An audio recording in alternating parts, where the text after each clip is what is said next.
Ola, son a Migueles e hoxe vou falar do libro Iridium de Francisco Castro. Francisco Castro é un coñecido escritor e editor galego que escribiu outras famosas obras como Tantos anos de silencio, Chamádeme Sinbad ou O ceo dos afogados. Este libro contanos a historia de Iris, unha rapaza de 18 anos que ten heterocromía iridium, unha estrana patoloxía que fai que teña un ollo de cada cor.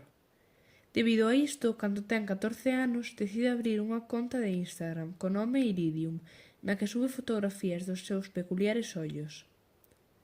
A feliz vida que tiña Iris desmorouse por completo cando un día tivo un tráxico accidente e foi atropelada por un coche cando saía do instituto.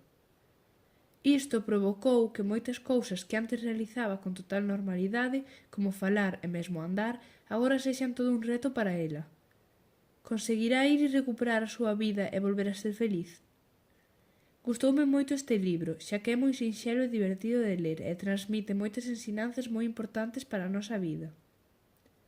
A miña persoaxe favorita é Iris, xa que penso que é unha rapaza moi forte, que a pesar de haber sufrido moitísimo sempre ten folgos para seguir adiante e nunca se rinde.